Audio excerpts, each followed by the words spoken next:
Welcome back. So this weekend, we are going to take a look at bedrooms once again.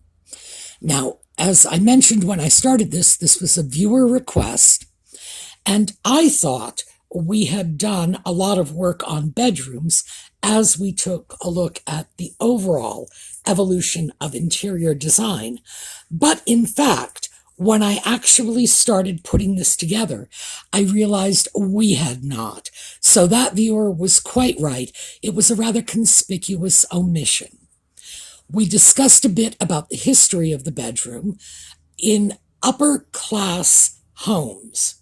In Roman days, they had separate bedrooms. They had separate bedrooms in the Byzantine Empire. They had separate bedrooms in Egypt. They had separate bedrooms in China. But these were all in elegant homes. The vast majority of people, and of course it would turn out to be true even of the wealthier classes as we moved into the Dark Ages in Europe. For the vast majority of people, a bedroom was nothing more than a bed in the place where you did the rest of your living. Your bedroom was your kitchen. Your bedroom was your entertainment space for guests. So when we look at it in that context, the bedroom as we know it today was absent for at least 1,500 years in Western society. When we entered the Dark Ages, no bedroom. It was not until we got into the 18th century that we really started seeing a dedicated sleeping space in the homes of average people. That's not just here in the United States. Same thing is true in Europe. Bedrooms were not considered a private space until very recent times. And of course, as I say, for the wealthy, in antiquity, a bedroom was a private space. But the kings and queens of medieval Europe that we read about did not have bedrooms until fireplace technology made it possible for people to move out of the Great Hall because they had private fireplaces and move into personal spaces. So, yes, we owe private bedrooms to the fireplace. Now, we got up to the bedrooms of the 1930s last weekend.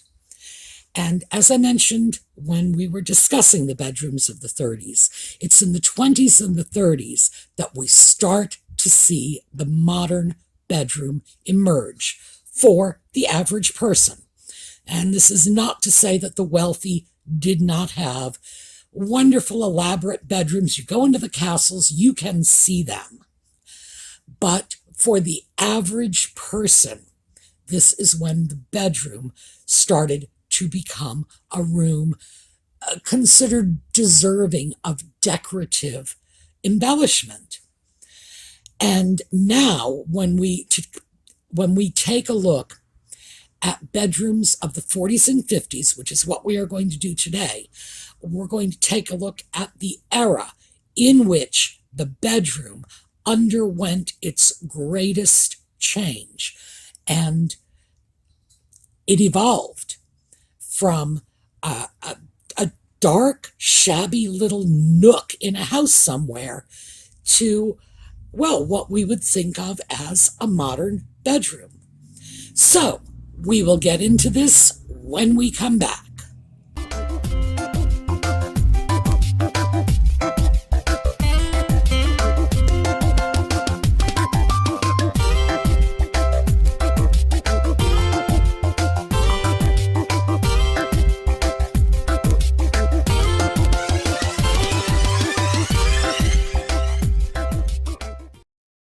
So the image we are looking at right now is an art photograph, and this is separate from ordinary snapshots ordinary people might take of a room in their homes. Now, I love the ordinary photographs because they do show you how people lived. In this case, the art photograph is showing us a room that never would have been photographed otherwise, because this is a bedroom in a New York tenement in the early years of the war. Now, the reason we have to resort to art photographs for this is because no one other than a photographic artist would have considered anything noteworthy in a room like this. This is the bedroom of people with no economic means. That this is just poverty in the 1940s. There's just no other way to put it. Now, we can see that this is an art photograph because we have the reflection of people in the mirror. And notice that even though we are dealing with seriously economically disadvantaged people, Pa is still wearing a shirt and tie because people took life much more seriously in those days. We have a bed as it would have been in the home of someone who didn't have the means to afford fancy sheets or quilts or comforters. This is it. This is what they were sleeping on. And as you can see, the furniture is all crammed in together, sort of higgledy-piggledy, because they couldn't afford the extra space. It's important that we keep this in mind because people were more likely to be living in this kind of bedroom than any of the other bedrooms we have access to today from the period, because the people who lived like this did not have cameras. These are not the living conditions that would have been documented for magazines or in books. So I consider that we are very lucky to have gotten our hands on this one.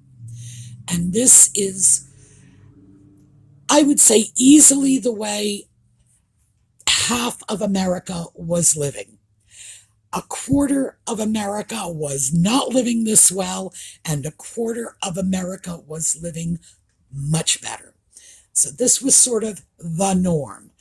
And in fact, this is sort of a fairly well-off tenement family, I would say. Definitely the room is clean, but we can certainly see that it's not much of a bedroom. And our great-great-grandparents, this is how they were living. Now, this is a wonderful bedroom. Same era. This is a bedroom from the UK. And this would have been a middle-class bedroom. There are a lot of touches here. I'm not going to go into great detail. A lot of touches in this bedroom so that you can tell it is a UK bedroom as opposed to a US bedroom. My favorite bit in this bedroom is that wonderful old stool in front of the window. Now, if this were in the United States, I would say, oh no, they were reproducing furniture like that in the 40s. Well, this is in the UK. We could very well be looking at a little 16th century stool there. And I love that. And of course, from a photograph, there's no way to tell for sure. But when you look at that barley turning, it could have been very, very old, because in the 1940s, especially in the UK, an area where they had so much history at their disposal, the antique value of that piece would not have been of consequence. It would have been in the bedroom because it was useful, and it probably came from great-great-grandpa's barn. Some of the things to notice in this bedroom is the upholstered headboard of the bed matches the curtains, the draperies. They have a nice balance, these matching draperies, very well done. And we have two beds in this room. At the lower left corner, we can see the very edge of another twin bed. And they have fabulous crazy quilts. I am so sorry this picture is not in color, because I do love those quilts. But the mix of patterns, and certainly we have a mix of colors here, that was just considered normal. The decorating of these rooms was very haphazard and willy-nilly. And notice we have a wonderful picture that is propped up on top of the window. Not something you would ordinarily see today. Now, this bedroom is from a museum. It's from a photo service, but it's a room in a museum. And the room has been created to replicate a 1940s bedroom. So, of course, it's not a legitimate 1940s bedroom. This is a museum curator's idea of what a 1940s bedroom would have looked like. So we will see some accuracies. We are also very likely to see some inaccuracies. Now, one of the things I want you to notice is our ubiquitous vanity in front of the window. It's not just vanity, but it's vanity in front of the window.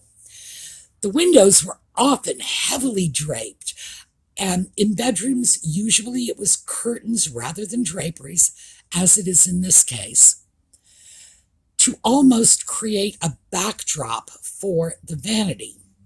But what we're seeing that is new here in the 40s is the vanity skirt and the curtains and the bedspreads are all in the same fabric.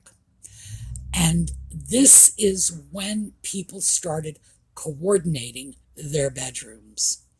Notice too, in addition to a couple of beds, we also have 2 chairs and a vanity bench. So there are 3 places where you could sit.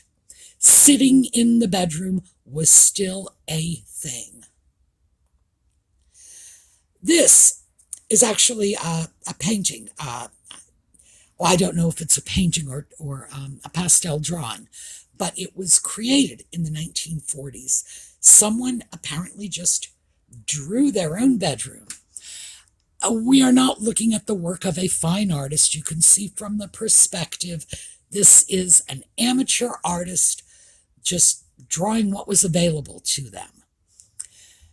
And this is still a bedroom that you would have seen in the 40s, because we're in a transitional period. The style of this bedroom clearly would be much earlier.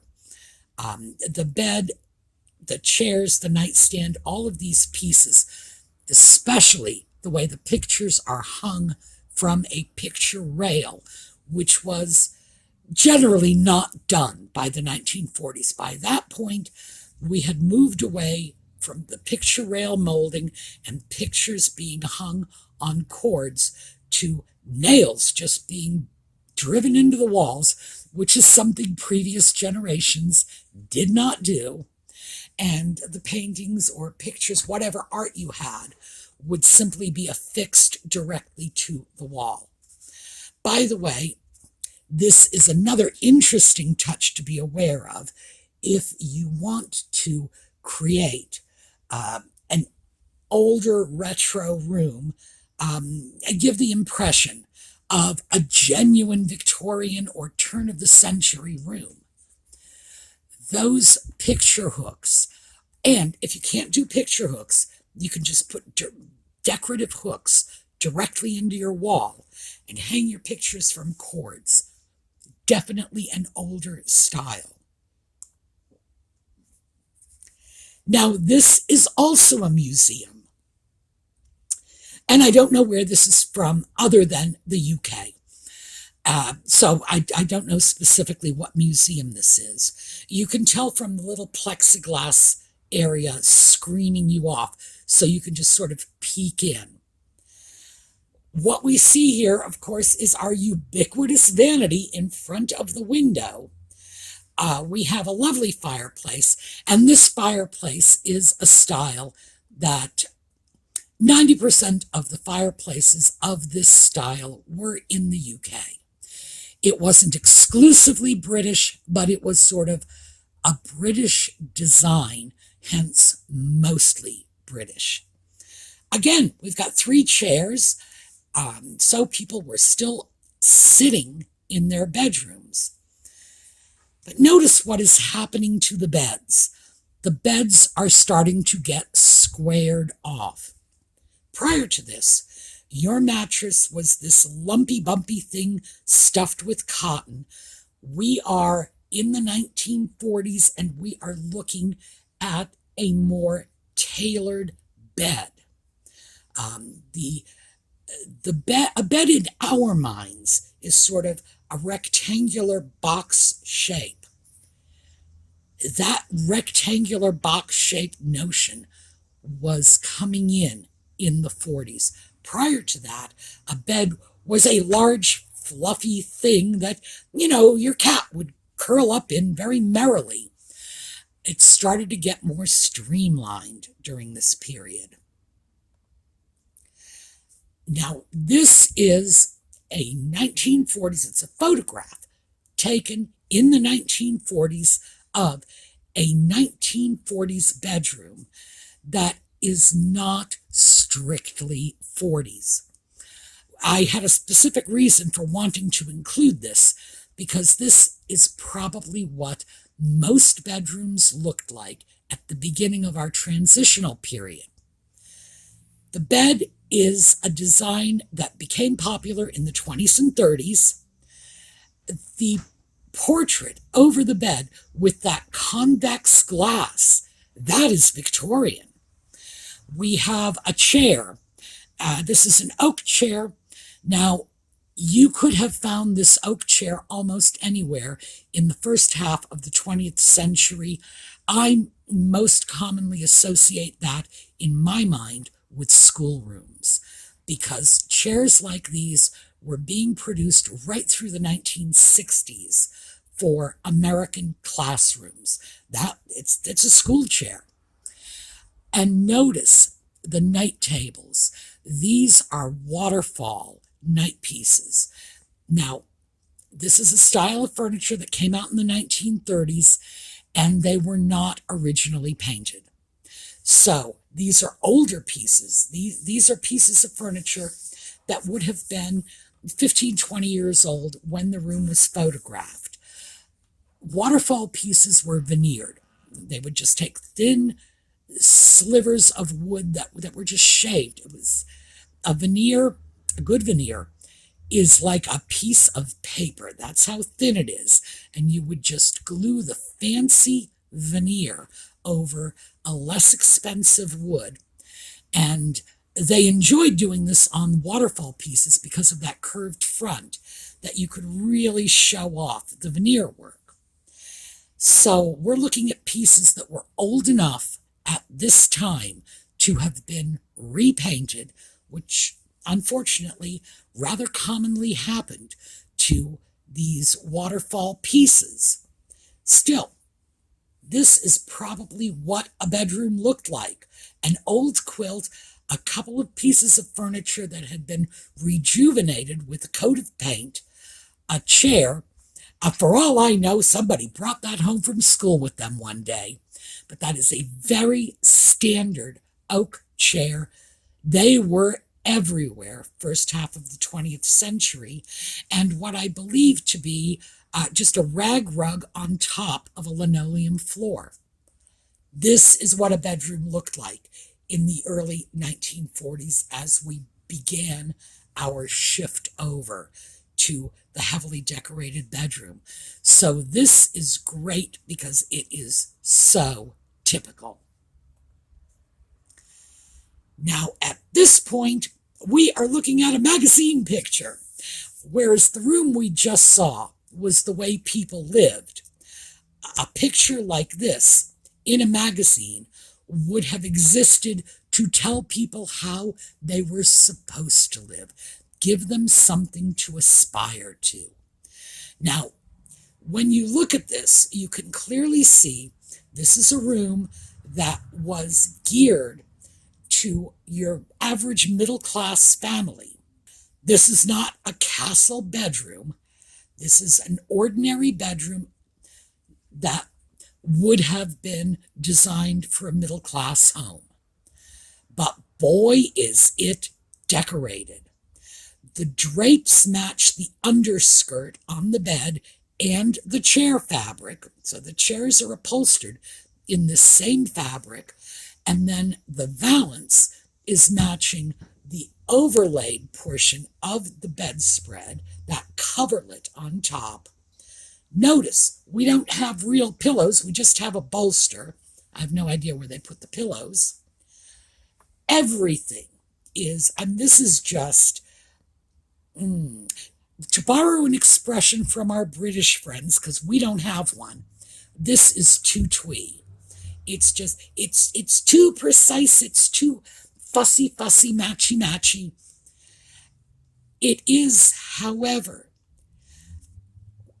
one of the early efforts to get middle America into the idea of decorating their bedroom, of turning their bedroom into a room worthy of being featured in a magazine. Now, I like the color combinations. We've got black, white, and this sort of burgundy red, which is actually rather striking. No, I could not find myself living in a room like this because it's just way too twee for me. But still, I admire the way they put it together. They had a vision in their head and they instantiated that vision. Notice we have our vanity, which is absolutely necessary. We also have a vanity bench and 2 chairs. Also, it's an interesting point, we have the bed coming out of the corner of the room. That happened. This is the era when people were doing things like that. Now, our floor, I can't tell from the photograph, but I would say odds are this is an inlaid linoleum design. They were very, very creative with linoleum in this period. Now we go from the decorator bedroom to a real bedroom. This is Second World War.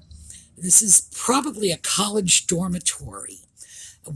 We have 2 women sharing a room, and this is what it would have looked like. Very real, very much what you would expect for 2 young women sharing a room.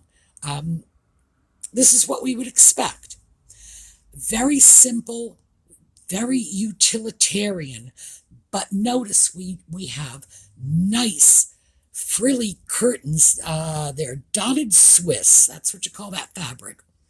Dotted Swiss, and that design of curtain being gathered up at the top and pulled back.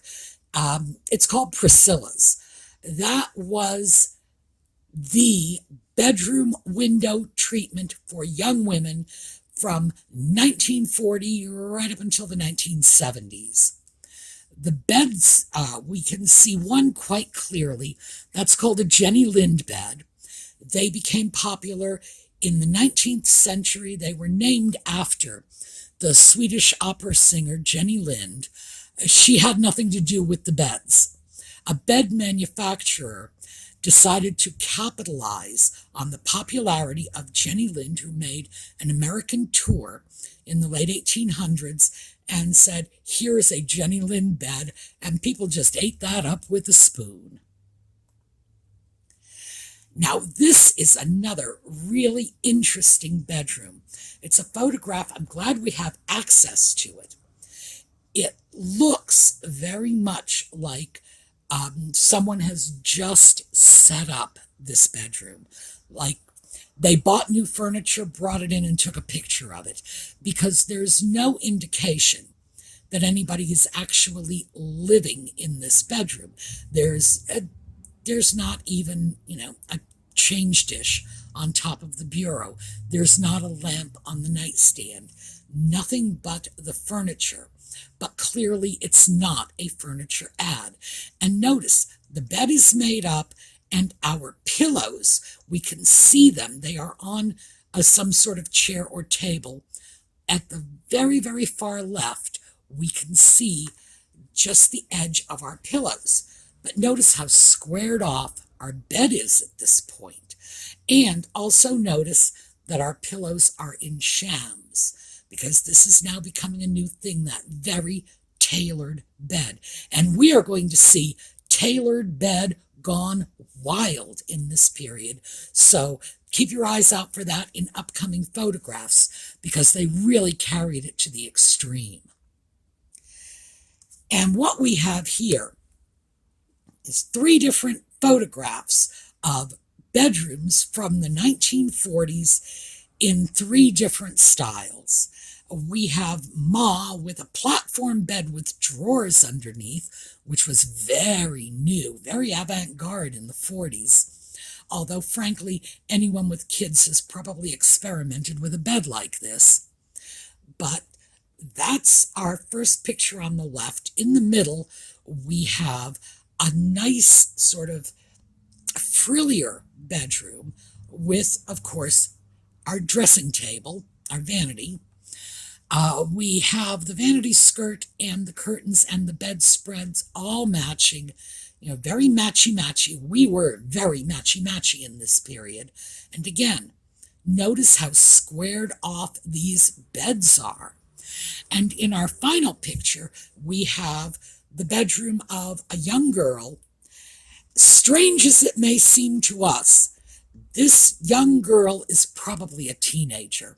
It's like I look at her and I think, ooh, she looks old enough to be somebody's mom. But no, she's probably a teenager. Notice the bedspread and the curtains are created from the same fabric, and our young lady is sitting on a poof holding photographs, whatever it is young people do. And I was able to capture some young people in bedrooms. I especially like that little whatnot, the little curio stand in the corner of this bedroom on the right, because interestingly enough, we started seeing those come back in the 1970s, and you will see them mostly in the 70s, but right through the end of the 20th century as they got modified into the American country style. So, yeah, we really didn't invent everything we thought we did. Now, this is a flooring ad. And as you know, I adore flooring ads. Flooring ads are just, they are terrific because they push the edge of the envelope. They had professional decorators putting together rooms because, of course, they wanted to sell you on their flooring, and this is linoleum. And remember, linoleum is starting to become passé for the bedroom. Linoleum is going out, carpeting is coming in. But here we have this wonderful room. This room, by the way, shows you why decorating with blue and green together is a bad idea. Professional decorators will usually tell you to avoid that color combination because your room starts to look like the inside of a fishbowl. And yes, this one kind of does. But what is very interesting here is the super matchiness. We have a linoleum floor, and the color is picked up in the baby's crib in the corner. By the way, that was a really charming little design thing they did, incorporating the baby's crib into the corner of the master bedroom. The drapery that is blocking off the baby area matches the drapery on the windows, matches the upholstery on this settee that's at the foot of the bed, matches the bedspread. And once again, our bed is very, very squared off. So this is where we are going to have to break off today because of the time. I'm simply running out of time for this. So we will go out on our fishbowl looking bedroom and just hold that one in your head, because that is what a bedroom of the late 40s, what the generation that had just come out of the Second World War aspired to in their homes. Frankly, this is not bad. I have seen plenty of worse bedrooms, and other than, a little too much on the blue and green, it doesn't look all that different from a bedroom you might see today. So, we are going to pick up tomorrow with bedrooms of the 1950s. And in the meantime, we're going to take a slideshow on the way out and have a terrific day.